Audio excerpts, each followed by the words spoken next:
బాగున్నదండి. ఇప్పుడు మాకు ఏమీ లేదు. మాకు 18 ఏళ్ళు లేదు. 50 సంవత్సరాలు అయిన వాళ్ళకి ఏమో పెన్షన్ ఇస్తానన్నాడు, పెన్షన్ లేదు. పీపోస్ వేసాడు, ఆగుతున్నారు. ఆటో వాళ్ళు అందరూ తిడుతున్నారు, బస్సు వాళ్ళు అందరూ తిడుతున్నారు. ఉచితంగా బస్సు ప్రయాణం బస్సు ప్రయాణం మా ఎక్కడికి వెళ్ళలేదు కదా, వెళ్ళలేదు. మేము ఇలా చేస్తున్నాం.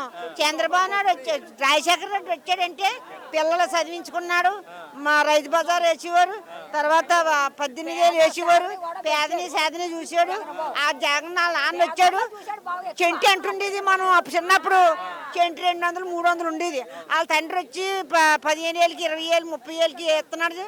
భూమి డబ్బు లేని వాళ్ళు డబ్బు తెలిసింది, భూమి లేని వాళ్ళు భూమి కొనుక్కో, అన్నీ బాగున్నాయి. జగనే బాగుంది. ఇది మనకేమీ లేదు. మూతి బెల్లరాజు మన ముక్కులో నాకున్నాడు. అంతేగాని మనకేమీ లేదు. మన కరెంట్ బిల్లు ఎంత, ఒక కొడుకుది 400, ఒక కొడుకుది 500, ఇలాగ కరెంట్ బిల్లులో నాగేస్తున్నాడు. ప్రతి దాంట్లో నాగుతున్నాడు.